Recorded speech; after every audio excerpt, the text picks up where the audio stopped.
माँ, खाना बन गया क्या? नहीं, अभी थोड़ी देर और, जब बन जाएगा तब बुला लूंगी। माँ, वैसे आज क्या बना रही हो? आलू और प्याज की सब्जी और रोटी। क्या माँ, जब देखो आलू आलू, आप कुछ और क्यों नहीं बनाती हो? कभी पनीर वनीर भी बना लिया करो। आहा, जानता है पनीर कितना महंगा आता है। चुपचाप आलू खा, सबसे सस्ता आलू ही है इस टाइम। अरे माँ, पर कभी कभार तो कुछ और बना लिया करो ना। अरे बेटा, 2 पैसे जोड़ना सीख, आगे काम आएंगे।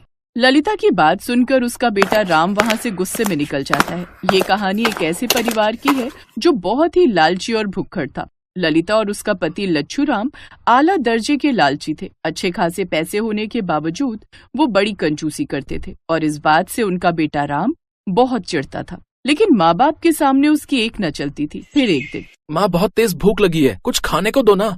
सुबह का आलू का पराठा बचा है, जा खा ले। है? पूरा एक पराठा? मैं कैसे खा पाऊंगा माँ, कहीं मुझे बदहजमी ना हो जाए। हाँ तो एक काम कर, उसमें से आधा अपने पापा के लिए छोड़ देना। ए भगवान, हद है। अच्छा, और आप क्या खाओगे? अरे मेरी चिंता मत कर, शाम को शादी में जाना है तो हम तो वहीं ढंग से खाएंगे। पर शादी तो रात की है ना माँ। हाँ तो क्या हुआ, अगर अभी पेट खाली रहेगा तभी रात में सारे व्यंजन बढ़िया से खा पाएंगे ना बेटा। आप और मम्मी ना दोनों महान हो कसम से। हाँ बेटा, ये बात हम जानते हैं, पर देखो हमने कभी इस बात का घमंड नहीं किया। बड़े होकर तुम्हें भी ऐसा ही करना होगा, ठीक है? हाँ हाँ बिल्कुल पापा। लच्छू राम और ललिता ने उस दिन कुछ नहीं खाया और रात में शादी में उन दोनों ने गले तक भरकर खाना ठूसा। ये देखकर राम को बहुत शर्मिंदगी हो रही थी, लेकिन वो जानता था कि वो अपने माता पिता के स्वभाव को नहीं बदल सकता था। ऐसे ही वक्त गुजरता चला गया। अब राम बड़ा हो गया था। वो रश्मि नाम की एक लड़की से प्यार करने लगा, लेकिन समस्या ये थी कि रश्मि एक गरीब घर की लड़की थी। रश्मि सुनो, कॉफी पीने चले? हाँ चलते हैं ना, वैसे भी बहुत दिन हो गए, तुमने मुझे कॉफी नहीं पिलाई। तो चलो फिर, आज मैं तुम्हें ABCD में कॉफी पिलाता हूँ। अरे वाह, चलो ना, मुझे भी टेस्ट करनी है कि ABCD की कॉफी कैसी होती है। राम रश्मि को लेकर मशहूर कॉफी शॉप ABCD गया। वो दोनों एक दूसरे का हाथ पकड़कर बातें कर रहे थे। तभी राम ने शॉप के बाहर देखा जहाँ उसके पापा और मम्मी कंधों पर बड़े बड़े थैले टांग कर चल रहे थे। पापा मम्मी यहाँ क्या कर रहे हैं? हे भगवान, अगर इन्होंने मुझे यहाँ बैठे देख लिया तो मेरी खैर नहीं। क्या करूँ, अब कहाँ जाऊँ? अपने पापा और मम्मी को देखकर राम वहीं टेबल के नीचे कुछ ढूंढने का बहाना करके छुप गया। उधर रश्मि ने ललिता और लच्छू राम को पहचान लिया। राम, देखो तुम्हारे मम्मी पापा, देखो ना, ऊपर आओ। रश्मि, उन्हें देखकर मैं नीचे छिपाऊं? अगर उन्होंने मुझे इतनी महंगी कॉफी शॉप में देख लिया ना तो मेरी खैर नहीं। क्यों, ऐसा क्यों कह रहे हो? उन्हें भी बुला लो ना, देखो बाहर कितनी धूप हो रही है। अरे देवी, अगर वो यहाँ आ गए ना तो आज ही मेरा वध कर देंगे। तुम चुपचाप बैठी रहो। ललिता और लच्छू राम के जाने के बाद राम टेबल के नीचे से बाहर आया और फिर उसने रश्मि को सारी बात बताई। ये सुनकर रश्मि टेंशन में आ गई। क्या हुआ रश्मि, क्या सोचने लगी?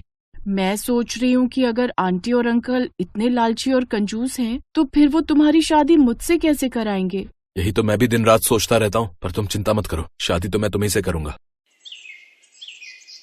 राम ने ललिता और लच्छू राम से रश्मि के बारे में बात की, लेकिन जैसे ही उन दोनों को पता चला कि रश्मि गरीब घर से है, उन्होंने शादी से इनकार कर दिया। लेकिन राम भी अपनी धुन का पक्का निकला। वो रश्मि से बहुत प्यार करता था, इसलिए उसने रश्मि से कोर्ट मैरिज कर ली। शादी के बाद राम रश्मि को लेकर अपने घर पहुंचा। पापा मम्मी, मुझे माफ कर दो, मैं रश्मि के बिना नहीं रह पाता। हमें माफ कर दीजिए पापा मम्मी, प्लीज। चलो ये भी ठीक ही हुआ, हम तुम्हारी शादी कराते, उसमें बहुत खर्चा हो जाता। अपने ससुर की बात सुनकर रश्मि हैरान रह गई। उसे आज एहसास हुआ था कि उसके सास ससुर कितने आला दर्जे के कंजूस थे। ललिता और लच्छू राम ने रश्मि को अपना तो लिया था, लेकिन उन दोनों के मन में दहेज न मिल पाने का बहुत मलाल था। इसीलिए ललिता और लच्छू राम रश्मि को नीचा दिखाने की कोशिश करते रहते। फिर एक दिन, रश्मि ये लो, आज खाने में पुलाव बना लो। बाप रे, मटर तो कितनी महंगी हो गई है, पता नहीं तुम्हारे घर में पुलाव बनता होगा भी या नहीं। वैसे एक बात कहूँ, तुम्हारे तो भाग खुल गए इस घर में शादी करके। ललिता की ये बात सुनकर रश्मि और राम दोनों को बहुत बुरा लगा, लेकिन वो दोनों उस वक्त खून का घूंट पीकर रह गए। रश्मि को लगा था कि धीरे धीरे ललिता सुधर जाएगी, लेकिन ललिता के दिमाग में तो कुछ और ही पक रहा था। अगले दिन, अरे राम बेटा, एक बात करनी थी तुमसे। हाँ माँ, कहो ना।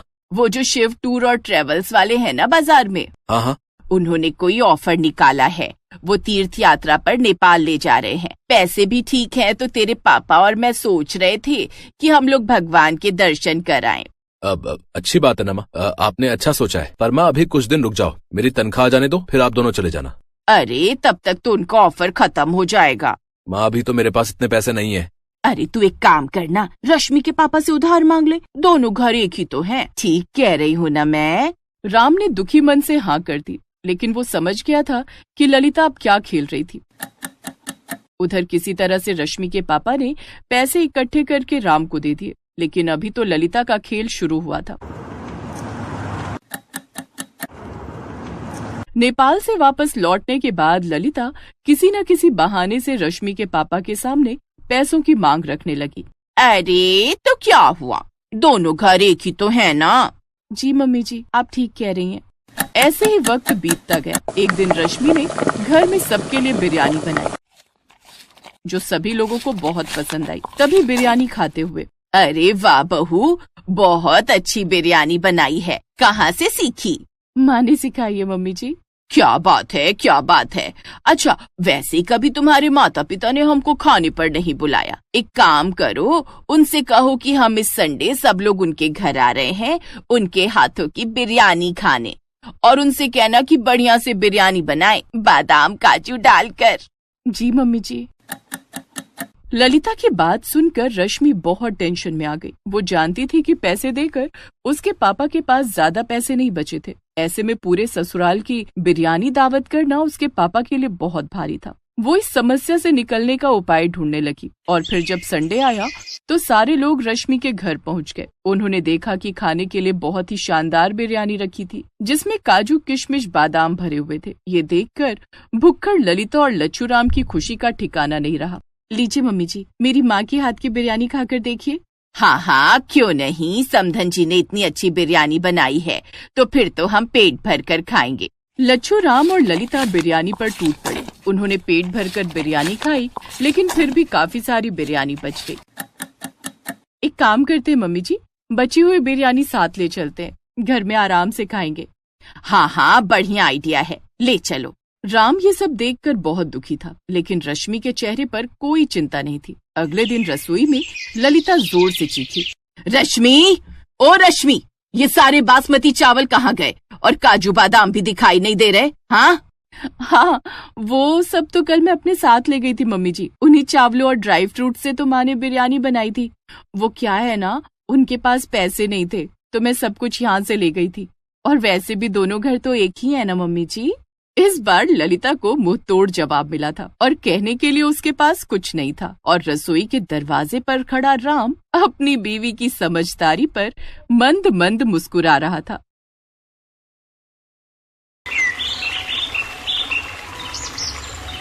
करीम की बिरयानी पूरे मुरादाबाद में मशहूर थी। शाम होते ही उसके बिरयानी के ठेले पर ग्राहकों की भीड़ लग जाती थी। करीम का बिरयानी बनाने का तरीका बहुत अलग था।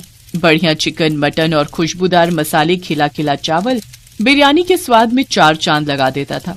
पर अचानक एक दिन करीम को हल्का बुखार आया तो वो घर पर थोड़ा आराम करने के लिए उस दिन ठेला नहीं लगा सका। उसने सोचा कि तबीयत में सुधार हो जाएगा, पर करीम की तबीयत ज्यादा बिगड़ गई और बुखार ज्यादा बढ़ता गया, जिस कारण करीम के शरीर में बहुत कमजोरी हो गई। इसी वजह से करीम बिरयानी का ठेला भी नहीं लगा पा रहा था और उसके काम का नुकसान हो रहा था। ये लो तुम्हारी दवाई, डॉक्टर साहब ने बोला है बिल्कुल भी काम पर नहीं जाना, अभी तुम कुछ दिन और आराम करो। नहीं रुखसाना, मेरा पहले ही काम बहुत खराब हो गया। कितने दिन से मैंने ठेला नहीं लगाया और तुम्हें तो पता है घर का किराया सर पर आ रहा है। बिजली पानी सबका किराया भी तो देना है। काम नहीं करूंगा तो पैसे कहाँ से आएंगे? चिंता मत करो, अब मैं ठीक हूँ, बस थोड़ी कमजोरी है। कल सुबह ठेला लगाने की तैयारी करता हूँ। एक काम करती हूँ, मैं भी तुम्हारे साथ जल्दी उठ जाऊंगी, दोनों मिलकर तैयारी कर लेंगे। ठीक है, फिर सुबह मुझे जल्दी उठा देना। और करीम मियाँ, किराया कब दे रहे हो? मैंने सोचा तुम तो आओगे नहीं तो खुद ही आ जाऊं। अकरम भाईजान, बस कुछ दिनों से तबीयत खराब चल रही है, इसलिए काम भी बंद पड़ा है। कुछ दिन कमाई करके फिर मैं जल्दी ही किराया देने की कोशिश करूंगा। नहीं नहीं, अब एक भी दिन ऊपर नहीं करना, कल तक मेरा किराया मुझे दे दो। वैसे भी मेरे साले की शादी है, मैं कुछ दिनों के लिए परिवार के साथ शादी में जा रहा हूँ, उसके बाद बहुत देर हो जाएगी। शादी के लिए खरीदारी भी तो करनी है, तो कुछ भी करके कल तक पैसों का इंतजाम कर ले, मैं कल फिर आऊंगा। अकरम धमकी देकर चला जाता है। करीम बिरयानी का ठेला लेकर बाजार पहुंचता है, पर अब उसी जगह पर किसी दूसरे आदमी ने बिरयानी का ठेला लगाना शुरू कर दिया। उसके सारे ग्राहक भी उसी ठेले पर बिरयानी खाने लगे, क्योंकि वो बिरयानी वाला करीम से कम दाम में बिरयानी खिला रहा था। इस कारण करीम की बिक्री बहुत कम हुई। करीम परेशान हो गया, क्योंकि अगले दिन अकरम फिर से किराया लेने आ गया। देख करीम, तू मेरा किराया नहीं चुका सका, अब ये ठेला, ये बर्तन और घर का सामान मैं कबाड़ में बेचकर अपना किराया पूरा करूंगा। चलो लड़को, जल्दी जल्दी सारा सामान उठाओ और ले चलो। अकरम भाई ऐसा ना करो, मेरे छोटे छोटे बच्चों को लेकर मैं कहाँ जाऊंगा, रात होने को है। अकरम भाईजान सुनो, अल्लाह के लिए मुझ पर रहम करो अकरम भाई। अकरम ने करीम की एक नहीं सुनी, वो उसका सारा सामान उठाकर ले गया। करीम की आंखें आंसुओं से भर गईं। उसने अपने बेटे को गोद में लिया और पत्नी और बेटी के साथ घर से बाहर निकल आया। सुनिए, शाम होने को है, अब हम कहाँ जाएंगे, कोई ठिकाना भी तो नहीं है। थोड़ी देर में दिल्ली की बस आने वाली है, दिल्ली में ही रहेंगे। यहाँ मुरादाबाद में रहने का अब कोई फायदा नहीं। दिल्ली एक बार भाईजान के पास चलते हैं, हो सकता है वो कोई काम दिलवा दे। करीम अपनी पत्नी और बच्चों को लेकर मुरादाबाद बस अड्डे से दिल्ली की बस में बैठ गया और दिल्ली अपने बड़े भाई रहमान के घर पहुंचा। पर रहमान की पत्नी सलमा ने उन्हें वहां रहने के लिए साफ मना कर दिया। देखिए जी, मैं इन्हें यहाँ रहने के लिए इजाजत नहीं दे सकती। आप तो जानते ही हैं दिल्ली शहर में खर्चे कितने हैं। हम ही बड़ी मुश्किल से 2 वक्त की रोटी जुटा पाते हैं। अब इन दोनों का साथ में बच्चों का खर्चा उठाना हमारे लिए बहुत ही मुश्किल है। आप बुरा मत मानो करीम भाईजान, आपको कहीं और रहने का इंतजाम करना पड़ेगा। बेगम कुछ दिन तो। आप बीच में मत बोलो, बात मैं कर रही हूँ ना। देखिए भाईजान, ये सीधे हैं, ये तो आपको अपना छोटा भाई मानकर यहाँ रख लेंगे, पर सारी परेशानियां तो मैं जानती हूँ ना। छोटी छोटी चीजों के लिए कितनी मुश्किलें आती हैं। रुखसाना, तुम्हारे भी तो मायके वाले रामपुर में है ना, उनके पास क्यों नहीं चली जाती हो? भाभी जान, आप तो जानती हो मेरे मायके में भाभी बची हैं, वो भी बड़ी मुश्किल से मजदूरी करके अपने मायके में रहकर बच्चों को पाल रही हैं। अम्मी, अब्बू, भाईजान सभी दुनिया से चले गए। कहते कहते रुखसाना रो पड़ी। कुछ भी हो, अब यहाँ आप लोगों के लिए कोई जगह नहीं है, माफ करना। करीम क्या ही करता, वो अपने परिवार को लेकर अपने भाई के घर से बाहर आ गया। सड़क पर भूखे प्यासे वो ऐसे ही घूमते रहे, ना कोई रुकने की जगह, ना कुछ खाने पीने का इंतजाम। करीम के पास जो भी पैसे थे सारे खत्म हो चुके थे। करीम कुछ देर के लिए बच्चों को लेकर फुटपाथ पर एक कोने में बैठ गया। तभी उसका बेटा खेलते खेलते रोड के दूसरी तरफ बने एक बड़े होटल के पास भाग गया। वहाँ बहुत सारे गुब्बारों की डेकोरेशन का काम चल रहा था।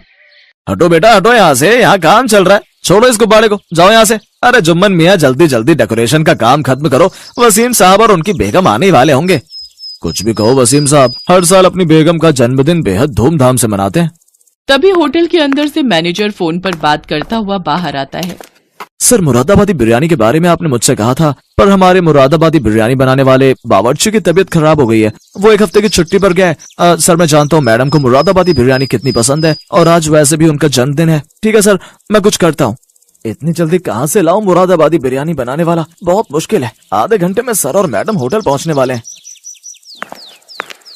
सर जी, मैं कुछ मदद करूं? मैं मुरादाबादी बिरयानी बहुत लाजवाब बनाता हूँ। सच तो यह है कि मुरादाबाद में मेरा अपना बिरयानी का ठेला था, पर कुछ मजबूरियों के चलते मुझे दिल्ली आना पड़ा। आप मेरे से बिरयानी बनवा कर देख सकते हैं, मुझे भी काम मिल जाएगा और आपका भी काम हो जाएगा। मेरा नाम करीम है। बच्चा खेलते खेलते यहाँ आ गया था, मैं उसे बुलाने आया, तभी आपकी बातें सुनी और मुझे लगा कि आप बड़ी परेशानी में हैं। अच्छा, तो तुम मुरादाबाद के रहने वाले हो, ठीक है। अगर तुम मुरादाबादी बिरयानी लजीज बना सकते हो तो हमें कोई हर्ज नहीं है। आओ, मैं तुम्हें होटल की रसोई दिखा देता हूँ। ठीक है साहब, मैं अपनी बेगम को बोल देता हूँ, फिर आपके साथ चलता हूँ। करीम रुखसाना को बोलकर मैनेजर के साथ होटल के अंदर चला जाता है। होटल की रसोई में जाकर करीम बिरयानी बनाना शुरू करता है। आसपास खड़े बहुत से बावर्ची उसे मुरादाबादी बिरयानी बनाते हुए देख रहे थे। करीम के लिए तो बिरयानी बनाना बहुत ही आसान था। वो झटपट बहुत ही बढ़िया, लजीज, खुशबूदार बिरयानी बनाकर तैयार कर देता है। मैनेजर उस बिरयानी को जब टेस्ट करता है तो वो हैरान रह जाता है। सचमुच करीम के हाथों की बिरयानी बहुत ही स्वादिष्ट थी। क्या बात है करीम मियां, तुमने तो बिरयानी बहुत ही बढ़िया बनाई है। मुझे लगता है सर और मैडम को तुम्हारी बनाई हुई मुरादाबादी बिरयानी बहुत पसंद आएगी। तुमने तो मेरी सारी परेशानी दूर कर दी। शुक्रिया साहब। करीम बिरयानी बनाकर होटल के बाहर आ जाता है और वहीं अपनी बेगम और बच्चों के साथ बैठ जाता है। होटल के अंदर से जन्मदिन की पार्टी की आवाजें आ रही थी। करीम बाहर ही इंतजार कर रहा था कि कब उसे मैनेजर बताएगा कि उसके हाथों की बिरयानी सबको कैसे लगी। काफी देर तक वो बाहर बैठा रहा। सुनो जी, आपको बिरयानी बनाकर आए बहुत देर हो गई। अभी तक मैनेजर ने आपको कुछ भी नहीं बताया। कहीं ऐसा तो नहीं कि वो बिरयानी बनवाकर भूल गए हो? एक बार आप खुद जाकर बात करते कि वो क्या कहते हैं। बच्चों को भी भूख लगी है। बेगम, अभी तो पार्टी चल रही है, हो सकता है पार्टी खत्म होने के बाद मुझे बताएं। ऐसे बीच में जाना अच्छा नहीं लगेगा। कुछ देर और इंतजार करते हैं। तुम रुको, मैं बच्चों के लिए सामने ठेले से कुछ खाने का लाता हूँ। करीम जैसे ही बच्चों के लिए कुछ खाने को लेने जाने लगता है, तभी वो मैनेजर को आते हुए देखता है। माफ कीजिएगा, अंदर पार्टी चल रही थी इसलिए आपको बता नहीं पाया। चलिए, आपको सर ने बुलाया है। खान मियाँ, करीम मियाँ की फैमिली के लिए कुछ खाने का इंतजाम कीजिए। करीम मैनेजर के साथ होटल के अंदर जाता है। मुझे मैनेजर ने तुम्हारे बारे में बताया। तुम्हारे हाथों की मुरादाबादी बिरयानी बेहद लाजवाब थी। हमारी बेगम को बहुत पसंद आई, इसलिए हमने सोचा है कि अब से तुम हमारे होटल में बावर्ची का काम करोगे और बिरयानी बनाने की पूरी जिम्मेदारी तुम्हारी होगी। जिस तरह से हमें बहुत पसंद आई है, हमें पता है हमारे कस्टमर भी इस बिरयानी को बहुत पसंद करेंगे। मैनेजर करीम मियाँ को कल से नौकरी पर रख लीजिए। शुक्रिया साहब, बहुत बहुत शुक्रिया।